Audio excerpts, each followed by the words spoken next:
Selamat siang pemirsa, Jurnalista hadir menjumpai Anda kali ini.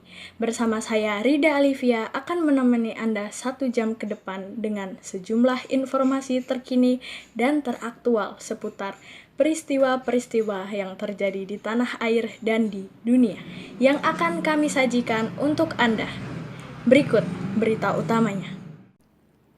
Pemirsa, kasus kekerasan dalam rumah tangga kian marak terjadi. Di Cilacap Selatan, seorang suami berinisial DS menganiaya istrinya lantaran tak terima ketika dituntut untuk menafkahi keluarga. Diduga DS memukul sang istri dengan kuat dan bahkan menendang istrinya ketika sang istri tersebut meminta agar menafkahi rumah tangga mereka. Sang istri mengaku pernah mengalami hal yang lebih parah daripada dipukul dan ditendang. SM, selaku istri dari DS, mengaku pernah disiram dengan air panas sekujur tubuh sampai melepuh. Berikut liputannya.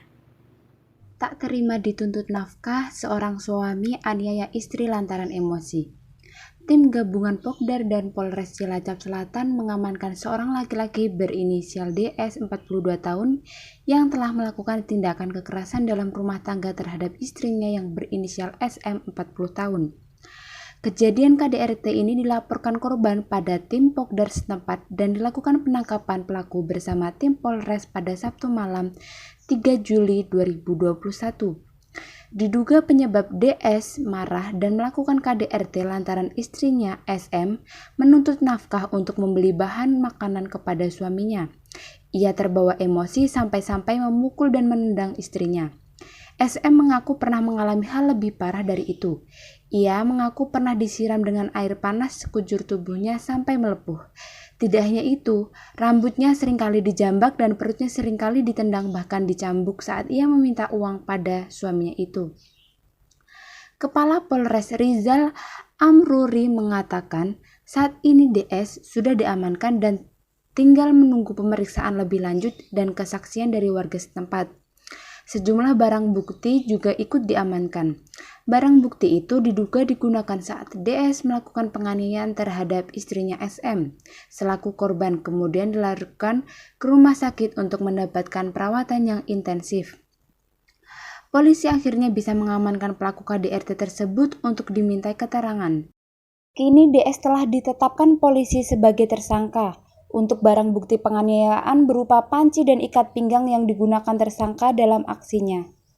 Tersangka akan kami jerat pasal 44 ayat 1 Undang-Undang Nomor 23 Tahun 2004 tentang penghapusan kekerasan dalam rumah tangga dengan ancaman hukuman maksimal 5 tahun penjara dan denda 15 juta rupiah. Pangkasnya. Baik pemirsa, kita beranjak ke Malang. Perkiraan penjualan eceran tahun ini di Kota Malang diduga mengalami kenaikan. Hal ini ditandai dengan keluarnya hasil pelaksanaan SPE Bank Indonesia Malang, yang mana perkiraan penjualan pada tahun 2021 bulan Mei tumbuh menjadi 69,10% dan tentu lebih tinggi dibandingkan realisasi omset penjualan pada April 2021 yaitu sebesar 35,53%. Berikut beritanya.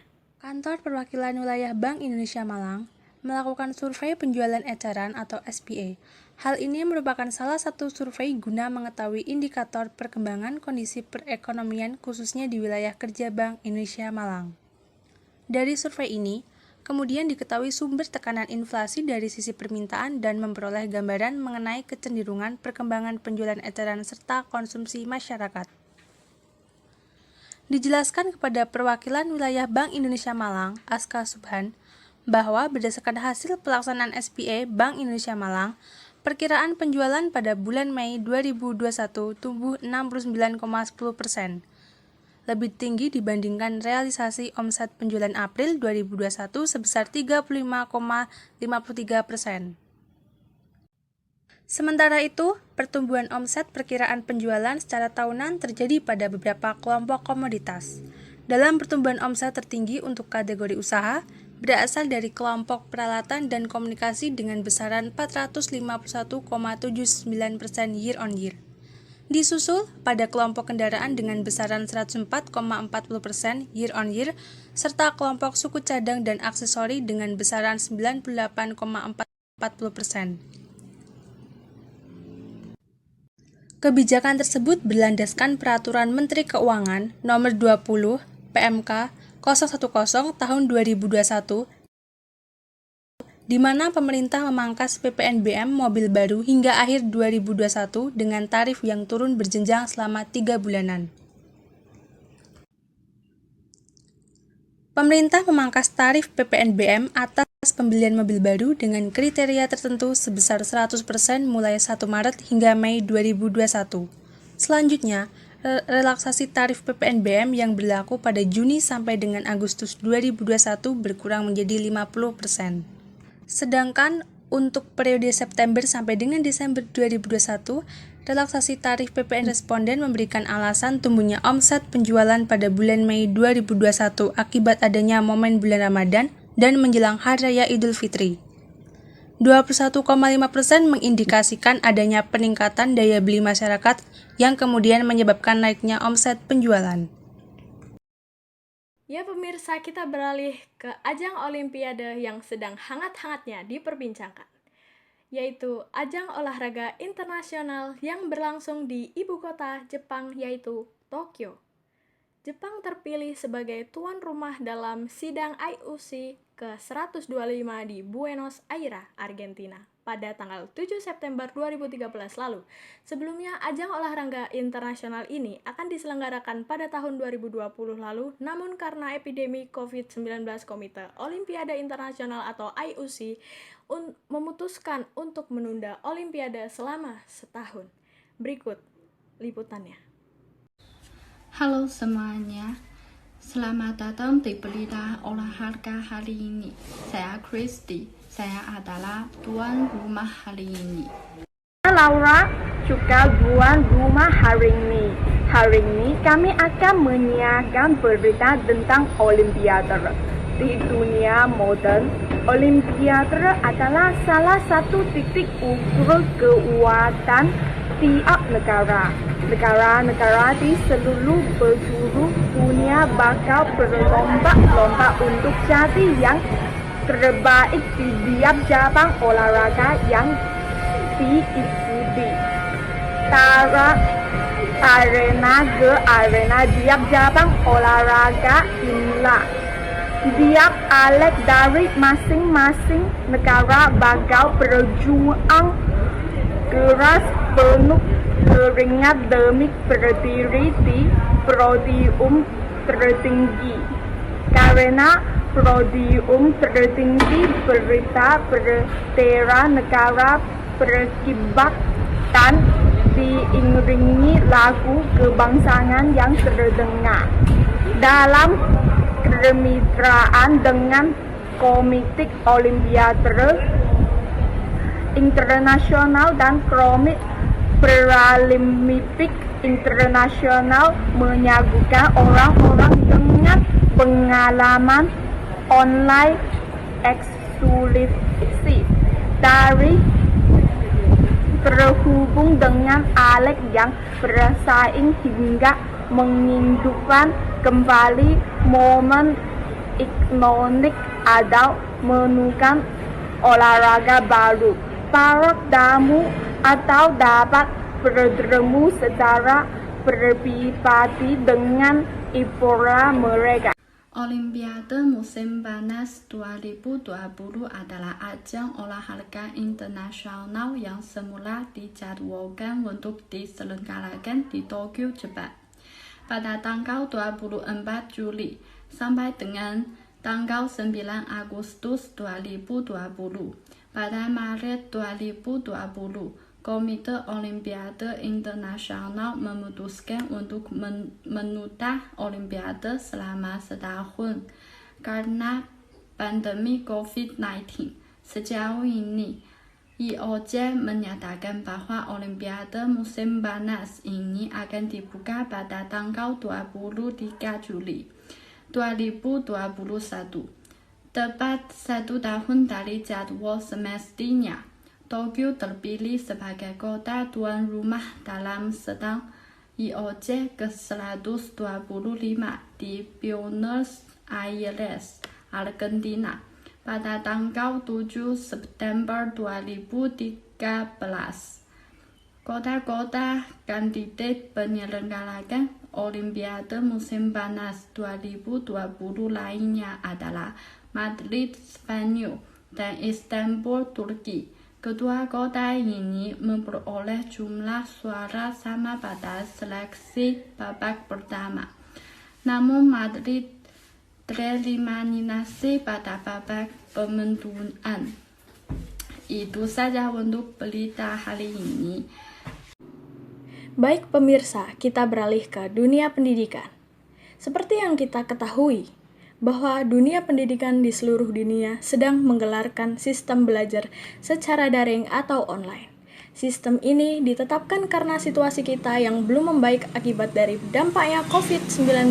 Akan tetapi, tak sedikit pelajar di dunia yang mengeluh dengan metode pembelajaran yang menggunakan sistem daring ini. Pasalnya, bagi para pelajar, dengan adanya sistem belajar online ini, mereka lebih merasa dibebankan oleh tugas-tugas yang membabi buta dari biasanya. Sebelumnya lagi, para pelajar yang mengeluh karena terhambat akses internet. Berikut liputannya. Sebagai wujud dampak di level paling bawah suatu lembaga pendidikan, kepala sekolah dituntut untuk membuat keputusan cepat dalam merespon surat edaran Menteri Pendidikan dan Kebudayaan yang mengharuskan sekolah untuk memperlakukan pembelajaran dari rumah. Pendidikan merasa kaget karena harus mengubah sistem, silabus dan proses belajar secara cepat, siswa terbata-bata karena mendapat tumpukan tugas selama belajar dari rumah. Sementara orang tua murid merasa stres ketika mendampingi proses pembelajaran dengan tugas-tugas, di samping harus memikirkan keberlangsungan hidup dan pekerjaan masing-masing di tengah krisis pandemi. Jadi, kendala-kendala itu menjadi catatan penting dari dunia pendidikan kita yang harus mengejar pembelajaran dari secara cepat, padahal secara teknis dan sistem belum semuanya siap. Selama ini pembelajaran online hanya sebagai konsep, sebagai perangkat teknis, belum sebagai cara berpikir, sebagai paradigma pembelajaran. Padahal pembelajaran online bukan metode untuk mengubah pelajar tatap muka dengan aplikasi digital, bukan pula membebani siswa dengan tugas yang bertumpuk setiap hari. Pembelajaran secara online harusnya mendorong siswa menjadi kreatif, mengakses sebanyak mungkin sumber pengetahuan, menghasilkan karya, mengasah wawasan, dan ujungnya membentuk siswa menjadi pelajar sepanjang hayat. Dari tantangan-tantangan itu, kita harus berani melangkah untuk menjadikan pembelajaran online sebagai kesempatan mentransformasi pendidikan kita. Di tengah pandemi COVID-19 ini, sistem pendidikan kita harus siap melakukan lompatan untuk melakukan transformasi pembelajaran daring bagi semua siswa dan oleh semua guru. Kita memasuki era baru untuk membangun kreativitas, mengasah skill siswa, dan peningkatan kualitas diri dengan perubahan sistem, cara pandang dan pola interaksi kita dengan teknologi.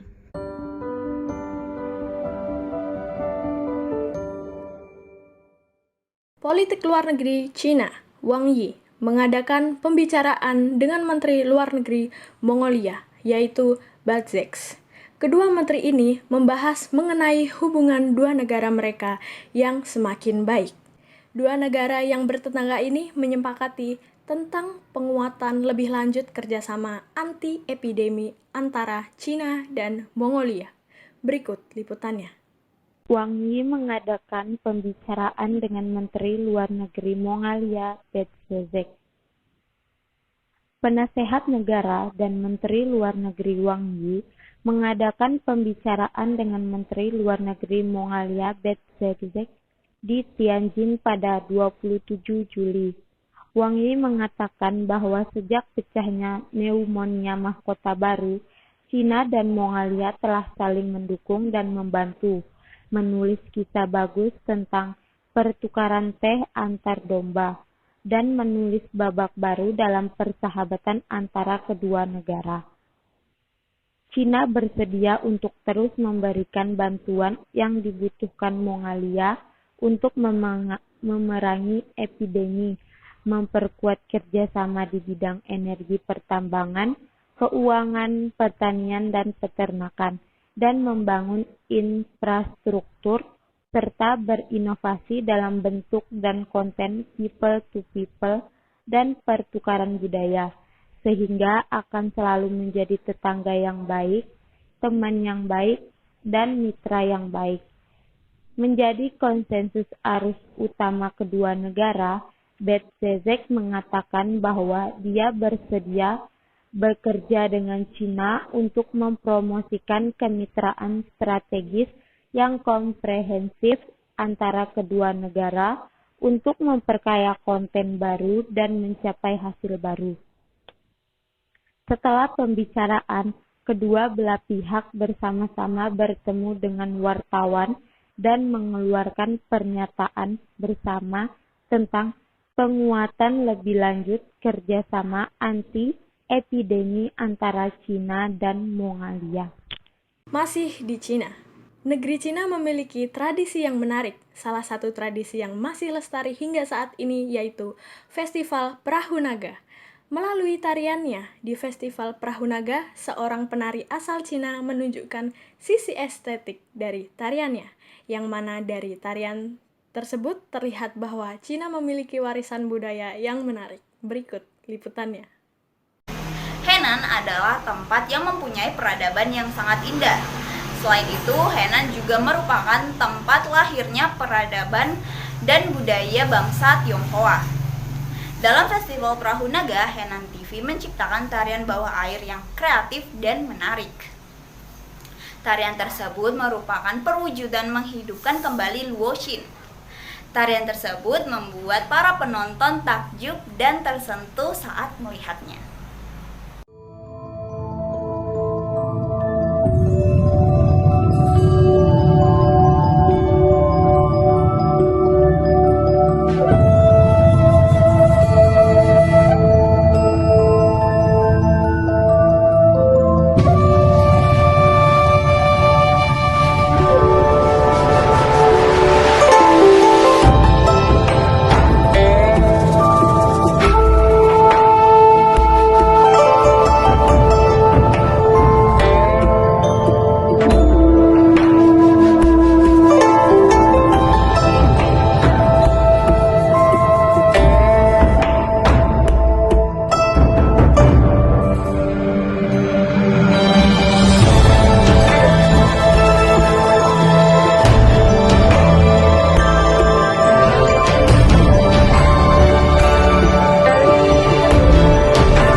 Melalui video tersebut, kita dapat melihat penari He Hao Hao menjelma sebagai Luoxin yang tampil luar biasa seakan terbang di atas air, melenggang dengan molek dan indah dengan pakaian yang berkibar.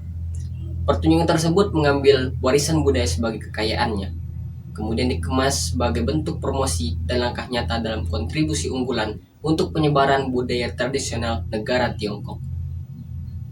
Pemirsa, masih seputar Olimpiade Internasional yang diselenggarakan di Tokyo, Jepang. Dalam Olimpiade Internasional yang diselenggarakan ini, pasalnya sangat memacu para atlet untuk berlomba-lomba dalam mendapatkan medali emas. Rekan kami Delvia akan memaparkan kepada kita semua terkait perlombaan-perlombaan dalam ajang Olimpiade Olahraga Internasional ini. Silakan, Delvia. Satu dunia, satu mimpi. Selamat sore semua. Saya Delvia, pembawa berita hari ini. Hal yang besar yang menjadi perhatian dunia beberapa hari ini pastilah Olimpiade yang diselenggarakan di Tokyo, Jepang. Mari saya tunjukkan kepada Anda apa pertandingan yang terjadi di Olimpiade hari ini. Mari kita memberkati dan berdoa untuk pertandingan Olimpiade Tokyo. Pertama-tama, mari kita lihat perlombaan hari ini ada lomba bola voli, bulu tangkis, tenis meja, dan renang, dan lain-lain. Kita berharap semua atlet bisa mendapatkan nilai yang baik. Lalu yang paling kita perhatikan adalah 3 negara dengan medali emas terbanyak adalah Jepang, Amerika Serikat, dan China. Mari kita selamat kepada para atlet di negara-negara ini untuk perjuangan demi kehormatan negara mereka. Dan semoga yang lain dapat menjadi yang terbaik. Oke, berita hari ini sampai sini. Semoga selalu sehat dan terima kasih. Saya Delvia. Sampai jumpa.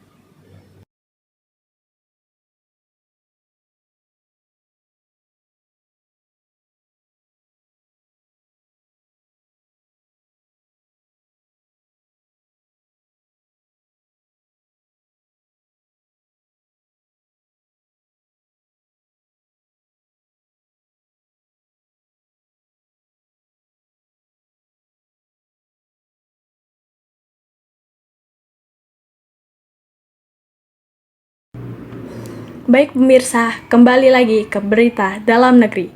Di Indonesia, sekarang ini menjadi antusiasme terbesar terhadap vaksinasi yang sedang naik-naiknya. Bahkan di setiap tempat yang menyelenggarakan vaksinasi gratis selalu ramai oleh antrian masyarakat, baik itu dari rumah sakit, puskesmas, bahkan tempat-tempat lain yang mengadakan vaksinasi COVID-19.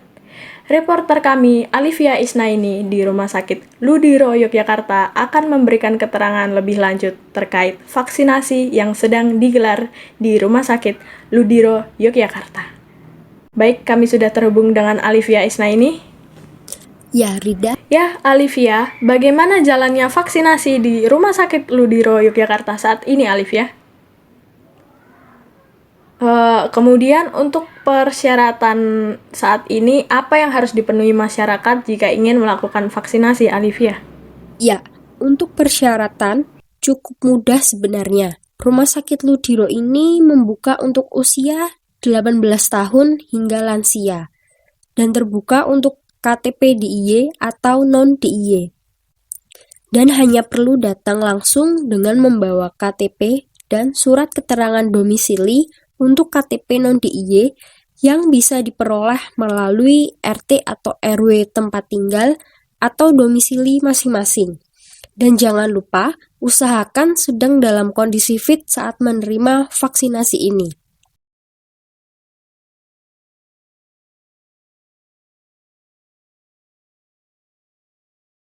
Sedayu, Kabupaten Bantul, Daerah Istimewa Yogyakarta, di mana baru saja terjadi sedikit keributan di daerah kelurahan oleh warga karena berebut tabung oksigen yang disediakan pemerintah Kabupaten Bantul bagi warga yang sedang melakukan isoman atau isolasi mandiri.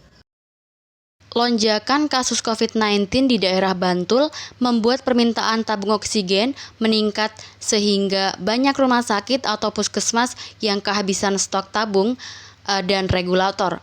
Dan tadi siang, pemerintah daerah mulai mengirim beberapa tabung oksigen gratis ke setiap desa di Kabupaten Bantul yang merupakan bantuan langsung dari Kemenperin Republik Indonesia. Kedatangan tabung oksigen tadi siang di Argomulyo langsung disambut oleh warga yang mengantri di kompleks Kelurahan Argomulyo dan menimbulkan keributan ketika tabung gas mulai dibagikan karena jumlahnya yang tidak banyak.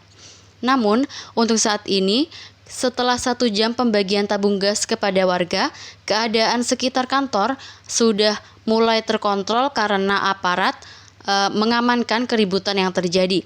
Dan aktivitas sore hari di Desa Argomulyo sudah berjalan normal seperti biasa.